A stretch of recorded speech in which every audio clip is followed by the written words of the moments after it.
All right, let's get into it. Another big day of camp. Texans trying to function without Brevin Jordan, which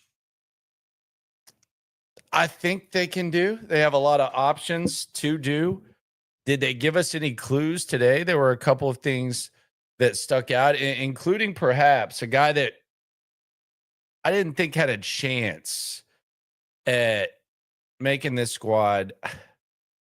I wonder if he's alive. It is the Locker Room. Appreciate you for coming through. I am Landry Locker. You can hear me and see me here Monday through Friday, 10:30 p.m., as well as on SNL at 4 o'clock with Cody Stutes. Let's start with a comment in the chat. You ain't never hate. Swarm. Rick Hagwood, shout out to you. He says, for what Brevin Jordan did for the Texans, he is irreplaceable. The Texans will turn to the other players just like they have always done and help plug the hole he left. See, I don't know about irreplaceable. I mean, what did Brevin Jordan really do? We never really saw a long stretch of Brevin Jordan. We've seen flashes of Brevin Jordan. I do agree to a certain point if what you're trying to say is that you don't find a guy who does exactly what he does, so you don't try to just duplicate that, which I would agree with that. But how massive is the loss? We don't know. It seemed like Brevin Jordan for 5 years, really, to a certain point, when it comes to being a consistent beginning to end contributor, it's really been potential as opposed to actual production. And he does do things that very few guys do just from the skill set, but it's not like we know whether or not it's an elite thing. Sometimes like legend grows when someone gets injured. So yeah, I like what Brevin Jordan does. Irreplaceable. I don't think they need to try to fit a square peg into a round hole, but there is that. Other Texans news, Brevin Jordan obviously started off the morning with the news that Brevin Jordan was going to go on IR, and the Texans also signed tackle Connor McDermott. He's got a little bit of experience in New England. He's got experience crossover with Kaylee with the Rams. I'll be honest, just getting right into the practice ops, this looks like a massive ass dude. Like, he was with the twos today. Blake Fisher was not. Try to make sense of that. Maybe this was planned, but eventually Titus Howard ended up going off to the side. So I don't know if that was planned, if they just decided to rest or whatever, but Connor McDermott was out there, and he looks I mean, if you're comparing him to Zach Thomas and Blake Fisher, he looks like someone who may be able to perform at that same level. Low bar, but that's kind of where you are right now, where you hope that your offensive line's healthy enough to where you're talking about guys that are backup or swing tackles, but he looks, just based on the brief time that we looked at him, looks like a guy that could perhaps be in that caliber of ball player, if that makes sense.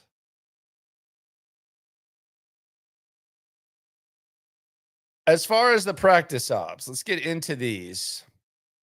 And the plan tomorrow is they're going to practice in the stadium. I think it's going to be almost like a walkthrough that you would have on a game week.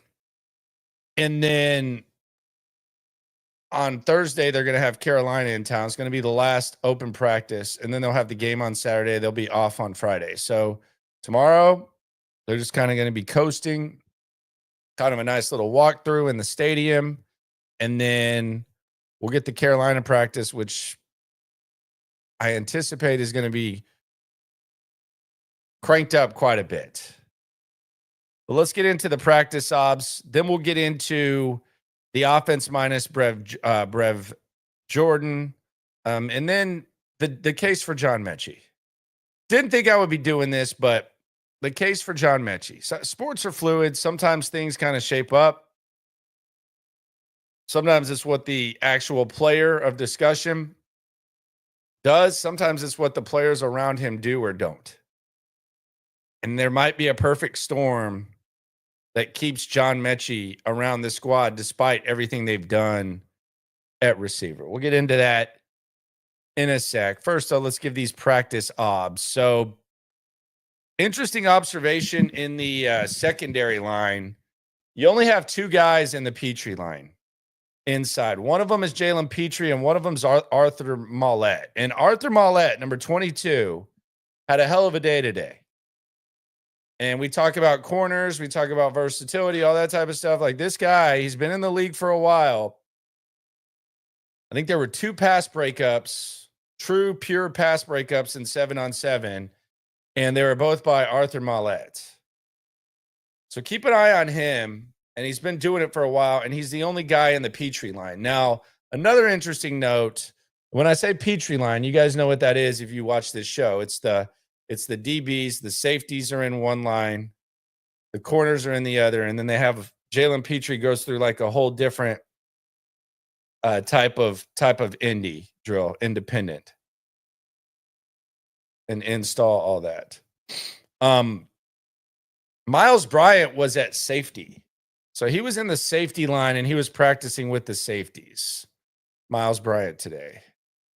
I just thought that was kind of interesting. He had been in that Petrie line, but now they got him practicing at safety, probably after the Gardner Johnson thing, just to see if something like that did happen, if he would be able to get some reps. Miles Bryant's being moved around a lot of places. They always talk about versatility. This is a guy who's practiced with the corners.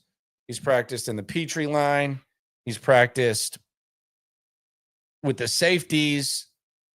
He's lined up inside. They've even given him punt return rep. Miles Bryant is all over the place. So that might be something to keep in mind. Nick Chubb was back in the blue jersey, so he was not in red, which means he could be hit today. And Dameon Pierce was leading the running back line. And we would see Dameon Pierce and we would see Christian Harris return to team action.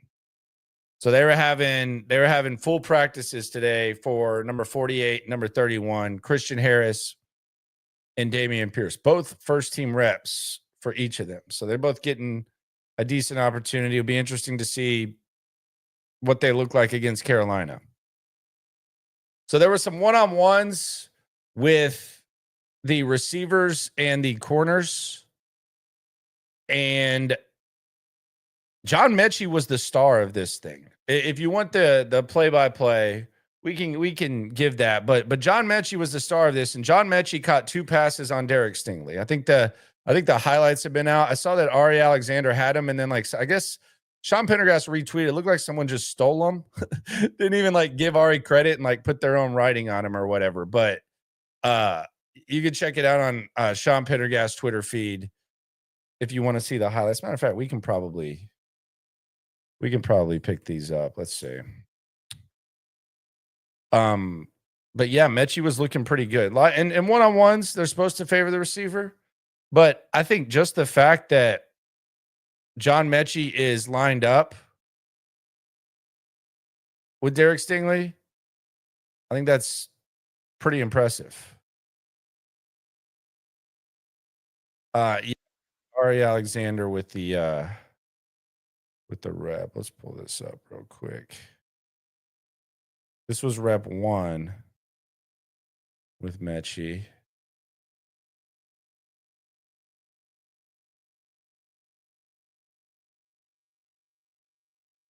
Nice little lineup. You see Stingley up there.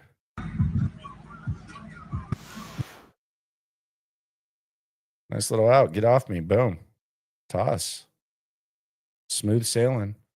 And then we had another one that Sean put out, and this was the more impressive one. And this one kind of shows chemistry with CJ as well. Here we go. Yeah, and this, I don't know where this came from. This is Like someone steals the video and then puts their own caption on it. I was like, okay, where was this at? Did you just take this from Ari or something? I don't know. But here we go. Yeah, so you can see right here, kind of no man's land, and then just perfect back shoulder right there. Good adjustment by Metchie. So good stuff from him. But yeah, John Metchie was the star of the one-on-ones big time. Nico Collins was also smooth. Him and Kamari Lassiter were battling, but Nico came out on top twice. Christian Kirk versus Jalen Petrie is a complete mismatch. There's it's not an ideal look for Jalen Petrie. Jalen Petrie also got kind of mixed by number 85 Jackson, but they were unable to connect. He probably should have gone up and got it, but Jalen Petrie got a few times in the one-on-ones. Braxton Berrios had a nice rep against Miles Bryant, kind of ran him into the goalpost. You had Arnett versus Cephas, little pass PBU, kinda not the greatest throw. And then I mentioned Mollett with the 2 PBUs. He was going against Jalen Knoll, so he wasn't going against a scrub.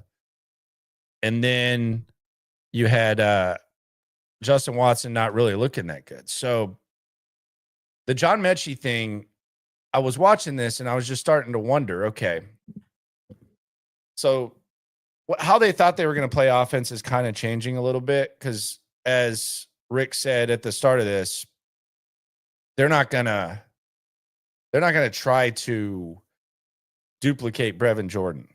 It's a unique skill set, so they're not going to try to duplicate that. So does that mean that you just put Irv Smith on the roster because he's a tight end? I mean, Jakob Johnson, I think, had a chance regardless because he's kind of a fullback and he's one of the blocking tight end that they like. But does this mean that maybe they're a little bit more open-minded to keeping Metchie instead of maybe Watson?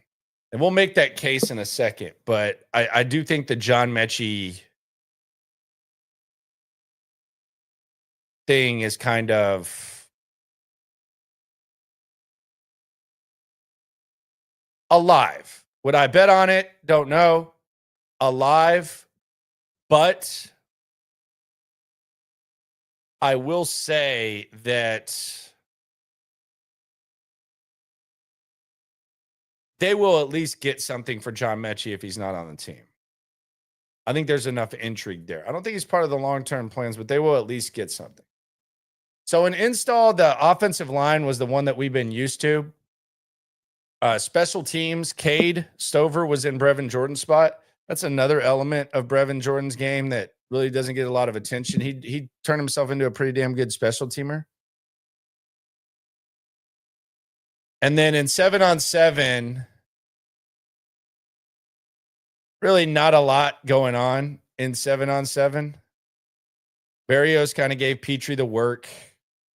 There was a dump to Knoll, and then a dump to Kirk, and then nothing really, but really short periods today. I think the heat was kind of getting to him after being at the Greenbrier for all that time, and they were in the bubble yesterday. I think the heat kind of got to him. And you heard Jalen Knoll say that today. Then we go to team one, and this was where stuff got a little bit interesting. So as we said initially in the install, Titus Howard was there. Now we've seen Damian Pierce and Christian Harris go through install and then not team. But Titus was on the side for the majority of team periods, if not all. As soon as I looked up, though, the twos were out there. And there was a brief point where Deculus was actually getting first team reps for whatever reason. And I looked up and Blake Fisher was not out there. Connor McDermott was with the second team. And then as soon as you looked over and you saw Titus on the side, Fisher was getting first team reps at right tackle. Now, here's the thing. We know Fisher's not getting first team reps at right tackle whenever Titus is good to go and whenever Cam Robinson is good to go. So is there a chance that they might like McDermott more than Fisher? I would say maybe. I don't think they would just throw McDermott with the ones if they liked him more than Fisher, because Fisher's been here a little bit longer. So look, these practices move fast. It's important to actually watch. I don't think that everyone actually watches, and even the people that watch, sometimes you miss stuff. It was weird that Blake Fisher wasn't out there, and then all of a sudden he was. And we know how Blake Fisher has played. We know Titus was on the side. So it kind of created a little bit of speculation. We know that these weren't like true first team reps because Titus was out, but it depends who you ask. Some say that Blake Fisher had to go off the field at first because he was gassed or he needed some water or something like that. That's one person I talked to that was there. Others say that Titus was never going to go through these reps, which would make sense. But the reality is Blake Fisher now has competition when it comes to being the second team right tackle. So we don't know what the hell happens with Blake Fisher. We have no idea. It doesn't look great. Then we go to team 2. We get a little Christian Harris and Azeez Al-Shire. And Blake Fisher getting those reps. Gets completely punked a couple of times, including a Will Anderson sack. There was a misfire to Stingley in Stingley's direction to Higgins from CJ. And then there was a throw across the middle to Nico Collins. Mills comes in. There was a pass breakup by Jalen Mills, number 26, the newly signed safety. Pretty big guy. He seemed a little bit anxious to get out there. Then there was a Mario Edwards sack. And then CJ came back in. He threw a slant to Nico. Will Anderson sack. What's up, Blake Fisher? Then Davis Mills throws a slant to Stover. And then Mertz ends it with a pick 6 to Jamal Hill. And I know we have Jamal Hill fan club in this community. Then we get a blah special teams break and a 5-minute break, and we're heading to team 3.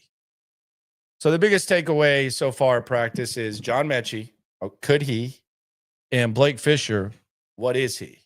Those are the two takes early on in practice. Dominic asks, what's going on with Juice Scruggs? Juice Scruggs has actually done quite well for himself since the pads came on.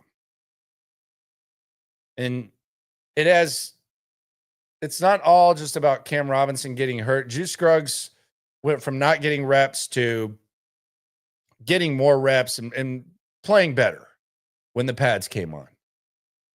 Now, does that mean that Juice Scruggs you want him to be one of your starters? No. But perhaps Juice Scruggs has played himself into being, as D'Amico Ryans has said, one of the 9. A guy who can play multiple positions, could be your third center in an emergency situation behind Patterson and Andrews. Juice Scruggs has done quite well for himself, in my opinion, since the pads came on. The reps show it, and the eyes kind of show it too. I think Juice has done well with when the pads have come on.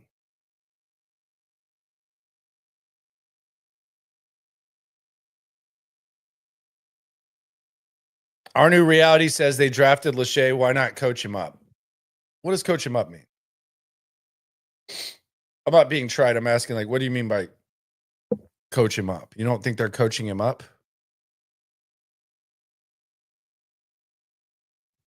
He was getting more reps at the top today. He doesn't appear ready, just based on what you see. There's maybe a little something there, but he was a day 3 pick. He's kind of a project. Throw him to the Wolves and coach him up? Like, immediately have him replace Brevin Jordan? And they're definitely going to coach him up. I would hope that they would maybe release him and then he clears waivers and they keep him on the practice squad. But I don't think he's going to, they're not going to throw him to the Wolves. But they're for sure going to coach him up. There's no doubt. It's not like they're saying we don't want him because we don't want to coach him up. So team period 3, We have a couple of crappy runs up the middle. This was a lot of running. Then there was a high pass to Collins on the sideline.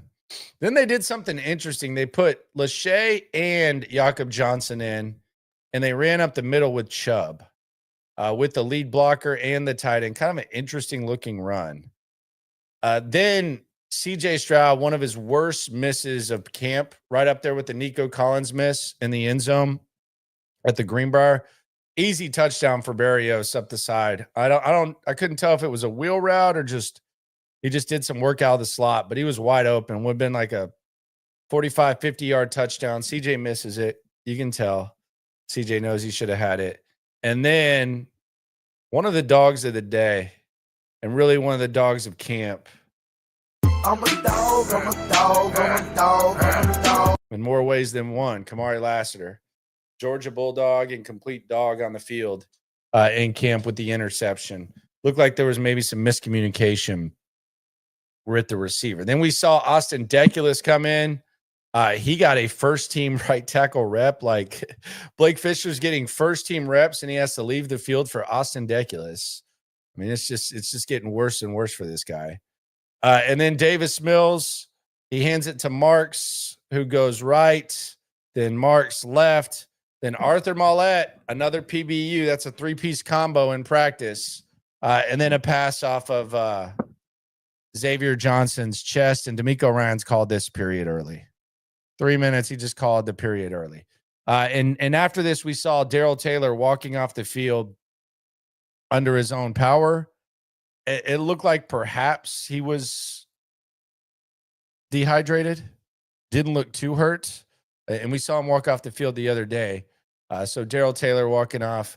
Derek Barnett is back. Did not see him do much today. Kind of a light ramp up for him. Then we go to Team 4 red zone. There was an out to Christian Kirk.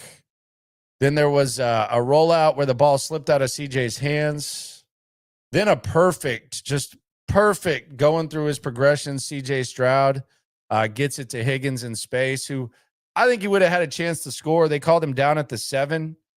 Then CJ uses his legs with a play action boot run. I think it perhaps would have been a touchdown in a game. He got out there pretty quick, but they put the ball at the 5. There was a battle between Lassiter and D'Amico. Incomplete pass. Not D'Amico, Nico. Incomplete pass. Then Azeez Al-Shire all over Christian Kirk. D'Amico Ryans got really excited about this. Asked D'Amico about Azeez and the coverage and if that was an emphasis. He said that basically Azeez knew that he needed to work on coverage after the Kansas City game.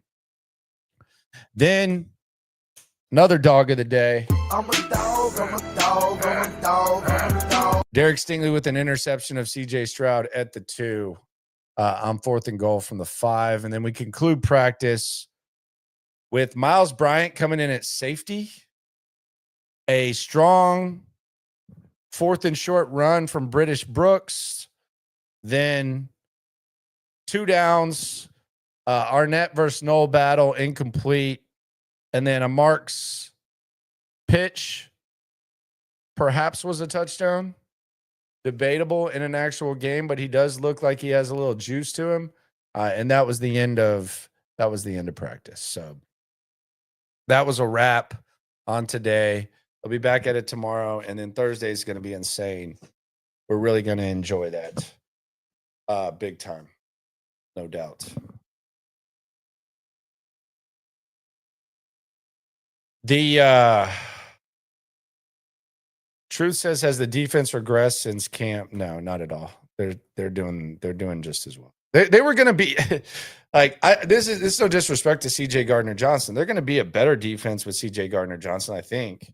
But they're going to be an elite defense with CJ Gardner-Johnson. They're going to be elite defense without CJ Gardner-Johnson. I can't say that about every player on that defense, but with what they have at corners and what they have on the D-line and everything else going on that defense, they're going to be great.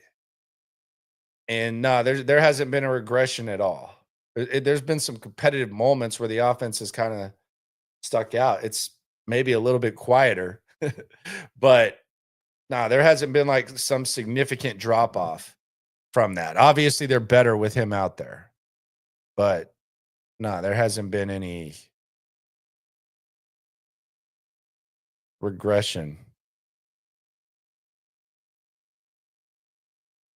at all. Dyson says he hears that CJ, he or she, I don't know. I hear a lot that Seven's been missing high a lot. All caps. I mean, he's missing high a little bit. He's missed high, he's missed long. He really hasn't thrown the ball great. I mean, he hadn't thrown the ball bad, but there've been some clear misses. But there's also been some really good moments. Yesterday was probably his best day. But I don't think he's missing like it's not like noticeable like missing high that much. But he definitely has missed. He missed Barrios. I guess it was high and long. He missed Nico high. So yeah, he's been missing high for sure. He's not throwing it as well as you would expect him to, but it's not awful. Did Jalen Mills get first team reps? I think he was with the second team. Could have been first, but I'm pretty sure it was second. He was on the left side. He was where MJ Stewart usually is. So he was there. And then Miles Bryant got some safety reps too. But he had a pretty good practice, Jalen Mills, I would say.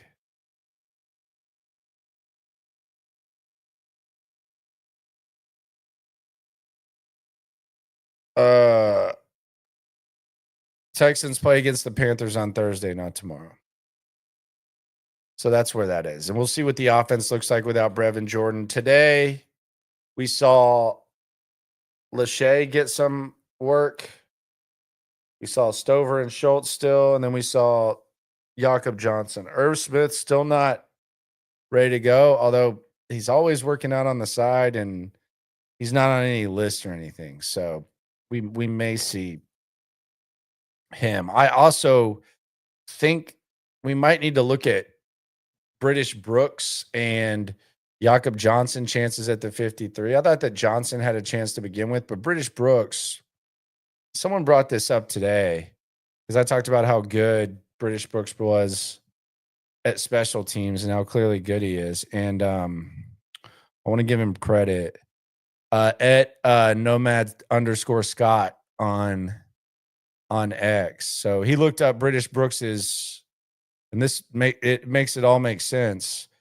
But British Brooks at UNC had 17 tackles, a block punt, and was named special teams captain and special teams MVP at UNC. So I'll take his word for it. I think he follows it close enough, and it makes sense based on what you see. So I think that's one of the elements, like we're all talking about, and naturally so, because it's kind of an offensive league.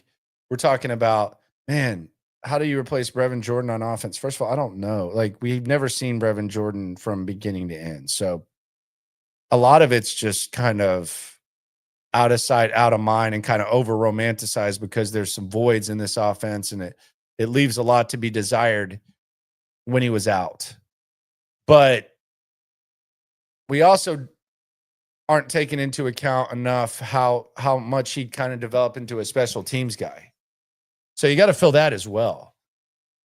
And you might be able to make a case that the special teams void is as big as the offensive void. Because I think you can find other ways to get around this. You can run multiple receivers. You can run, like it's not like Brevin was having a good camp and he's a good player. He's a good part of what they do. And his teammates obviously adore him, but it's the special teams matters too. And I wonder, like, I don't know if British Brooks was going to be on a lot of people's 53. He made SNL 53-man exercise 2.0 today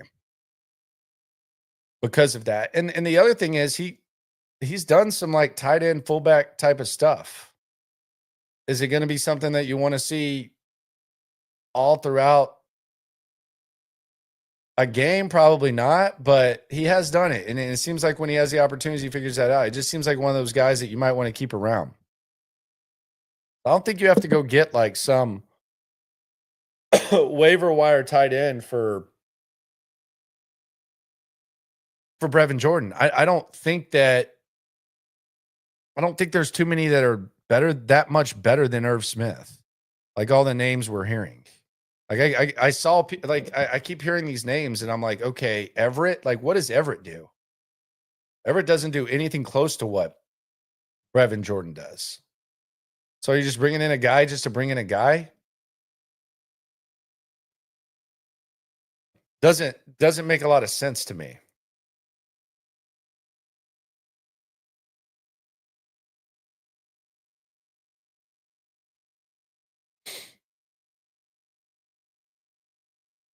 So I would just stick with Irv Smith. I would stick with Jakob Johnson. And then I would just go about my business like they did last year. Pretty much the same tight end room. And then hopefully you keep Luke Lachey around and you probably play more multiple wide receiver sets, or Jakob Johnson's your third tight end, which I think you make a case he already was. So Irv Smith hasn't been practicing. He hopefully returns to the field, and that's what you got. Like this notion that you got to go get some of these guys on the waiver wire, I just find it kind of unnecessary. I want to talk about John Metchie for a second. And I'll be honest, I thought there was no chance in hell that John Metchie was going to make this team, but it seems like everything that's happened since camp has begun and camp has kind of shaped up is kind of in John Metchie's favor. And a lot of it is stuff that he can control, and a lot of it is stuff that he around him that has just happened to where you start to wonder. And the number one thing, like when you're talking about a guy making the roster, is the numbers game. And the question is, how many wide receivers do we think the Texans are going to keep? Last year they kept 7. Often they keep 6. And the reason you typically keep 7 is if there's someone on your team that is really good at special teams that you think can contribute. And they have Braxton Berrios. And Braxton Berrios has done very well for himself as well. Good start to camp, kind of a quiet time. Then in the game, kind of picked up steam. So he's done everything that he can do as far as convincing them to keep 7. We know they're going to keep Nico Collins. We know they're going to keep Christian Kirk. We know they're going to keep the 2 rookies, Higgins and Knoll. They're going to keep Hutchinson, who's been great. He looks like he's made a lot of progress. And then if they're going to keep 7, it comes down to 3 guys. It comes down to Watson, it comes down to Metchie, and it comes down to Berrios. I think Berrios is good. I think Berrios is good to go. But if you've watched camp, there's a couple of things that have happened, and we already mentioned the Hutchinson thing. But John Metchie has been a much more of a receiving threat than Watson early on in camp. Now, I think part of the reason that they brought in Watson is because they probably didn't really get everything they wanted out of Xavier Hutchinson last year. But he has responded. And right now he is the superior player when it comes to him and Watson. He is by far the superior player, and it's not really even close. And John Metchie right now at receiver is performing at a higher level than Watson. He just is. He's making more plays. Now, maybe there's a little bit more opportunity, but he's making more plays. He also has chemistry with CJ Stroud, it appears. And he just seems like one of those guys that won't go away.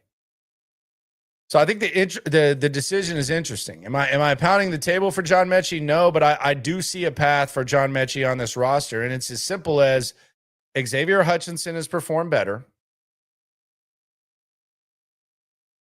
and John Metchie's performed well.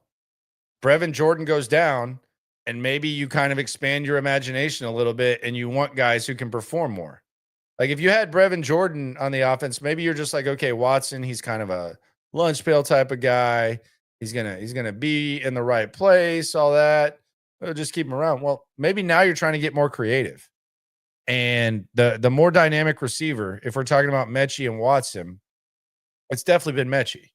In the offseason, D'Amico was talking about how Watson's one of the most consistent players in the league and all that type of stuff. And they still might like him. He still plays a lot of special teams, but there is definitely a route for Metchie.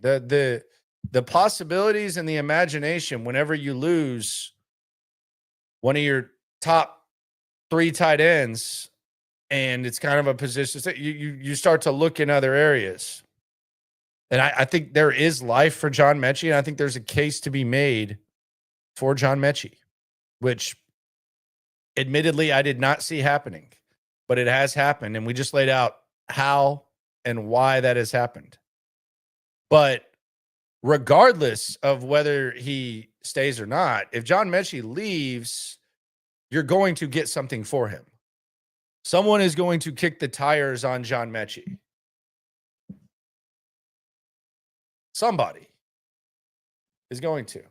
And credit to him, it might still be a long shot to make this 53, but everything that he has been able to control, he has, and the stuff that he perhaps needed to happen to perhaps get on this 53 has happened as well. So it's been interesting, and I think you can kind of trace it all back. There was a moment where it seemed like the switch kind of flipped for John Metchie, because early on in camp he had a couple drops, and there was one stretch where he dropped a slant on the right side, and then he goes back to on the next play, and on the other side he catches like a post or something like that right after, and boom, it just flipped. We actually talked about it in the moment. So am I going to sit here and say bet the house on John Metchie being on the team? No, but I do think there's a case for John Metchie that wasn't necessarily there, that I didn't see before camp started, but as camp has gone on and a lot of things have happened, there's a case for Metchie, and he's done a really good job in this camp. And I do wonder what they think about Watson and how they're going to handle all this type of decision making that they got. It's not easy. They got some toughies. They got some toughies on defense. They got some toughies on offense. And then you also factor in that some of these pup guys, as they start getting healthy, guys on the injured list, even Joe Mixon on the non-football, that kind of pushes guys back as well. There's not really a threat for Metchie, though. If they keep 7 receivers, then they're keeping 7 receivers. Now, will he be active every week? Probably not. But as far as if you're going to keep 7, keep an eye on Metchie. Keep an eye on him. Sure. I think it's something. I think it's it would be interesting to hear what they think about it, because the Watson, the hype train coming in hasn't quite looked as good as perhaps we thought it would. Doesn't look bad. There's not anything like terrible. Like, it's not like you're looking at it and saying, man, Watson had a shitty practice. But it's kind of gone down a little. And at the very least, maybe you get something for him, and that's great. Change the scenery would be nice. I don't know if that. And yes, Watson does play special teams. So does Hutchinson. They put Metchie out there. It's not great when he's out there on special teams, but it goes down for sure. Let's look at the chat for a little bit. Check out what the you people, I do mean you people, are talking about. BG says Metchie doesn't show up on game days, though. That's a fact. It's a fact, except preseason game days. preseason game days, he does do his thing. That is fair. I don't know, like when they're deciding about the 5th, 6th, 7th receiver, are they thinking about game days? That's the other thing. Like part of like being out on John Metchie was, man, this guy could step up and become your number 3 or 4 receiver. Nobody's seeing that. But as a 6th or 7th receiver, it's a little bit different. So the expectations have been kind of tweaked. I don't want to say he's being graded on a curve, but it's kind of tweaked, And I think that's a mindset. I'm not judging it. We've all had the same mindset, but like being out on Metchie as a number 3, yeah, I would not feel good about that. But as a 6 or 7, and we're literally the conversation we're having right now, it's not before the draft. We're not sitting here saying, no, I don't draft someone. John Metchie's going to break out. It's not like last year when Tank Dell and Stephon Diggs go down and you're saying, oh no, John Metchie's going to set the world on fire. And then he goes out there and lays an egg. No, your discussion right now, when it comes to deciding whether or not John Metchie is on this team is he better than Justin Watson? It's at least a maybe. Has he performed better than Justin Watson in camp? That's a yes. Unless there's just something that Frank Ross sees and some special team stuff. But that's the conversation we're having. The old like, hey, is John Metchie going to be a part? No. That's not where we're at. So the conversation, like the possibility of making the team has shifted, but the conversation and what we're comparing it to is also shifted. DFAM says we need Brax for the returns. Pierce might be able to turn it up on the kick game too. Don't know.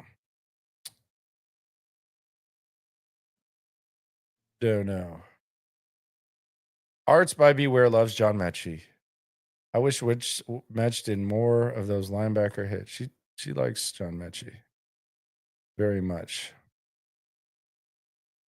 Dominic says, I agree. Metchie is not great on special teams. That's why he'll not make the team. Yeah.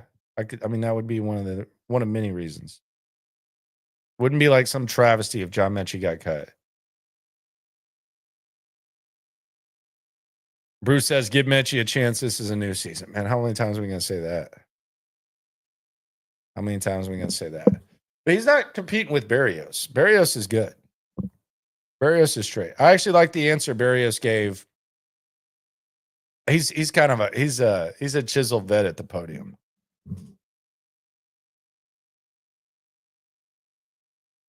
He's a very chiseled vet. Appreciate everyone for rolling through. Be sure to like the video. Today was a little bit of a lighter-ish practice. Tomorrow's going to be even lighter, and then Thursday's going to be insane. It's going to be crazy. Post-game, I'm thinking of having it on Sunday again. People seem to like the Sunday at noon vibe in the preseason instead of just going right after. I do a video or something after, but like kind of sleep on it and then talk about the preseason. I don't think too many people are going to be pissed unless something crazy happens. So who knows? Video a day, though. 2 streams a day. We got you covered.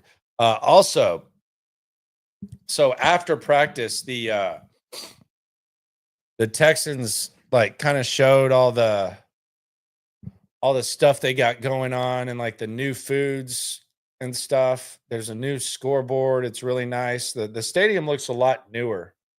And they kind of showed, I do think it's a lot more live in there. It does seem like they freshened it up. Now, here's the thing. Let's just be honest. Because they're not always honest with us. We know how corporate bullshit is when it comes to it. And they're sitting there, yeah, we really wanted to upgrade. Yeah, I'm sure you did. Soccer had something to do with it. Let's be completely real. They've let that get a little bit stale. And now all of a sudden it's like the board's up and it's like the new color. Like it's almost like they upgraded their TV.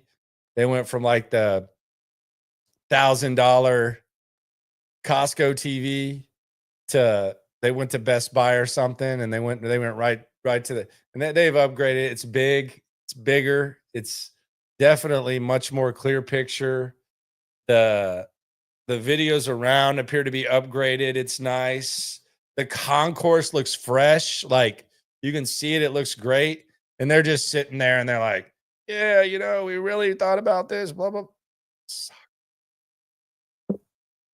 Soccer. Let's be serious. I know eventually they're going to do that, but let's be real. A little bit of World Cup action kind of helps a little bit. But yeah, the food, pretty decent. I recommend the Wagyu cheesesteak. I think that's the best stadium item they had. Craft pita is also going to be in the club level for all the people in the club level seats. Ooh, they got that chicken gyro and them nachos. So get down with that. Stutes was going crazy. Stutes had to step away during the during SNL today. I think he was gargling the craft pita a little bit too much. Who knows? Shout out to Stutes. Subscribe, like, ride along. Always remember when it comes to this Texan stuff, we're all in it together. We are on the practice field in less than 12 hours. I'll be there. I will take you there at 4 o'clock on SNL, as well as in the locker room at 10:30. We're 3 weeks and change away from a regular season game. Will John Metchie be on the team? Let me know in the comments if you think he should. And always remember, when it comes to this Texan stuff, we're all in it together. Appreciate y'all for rolling through. Yeah. Yeah. It's the Locker Room on YouTube. You know what it is. Let's get it. Hey. Locker Room. Yeah, we in the locker room. Texas talk, yeah, you know what we about to do. Localize, every angle's what we really do. We the source, we the pulse of the city too. Landlocked, got the game in the headlock. Localize every time, can't stop, won't stop. Yeah, we top 2 and we not too. Plugged in daily digital on YouTube.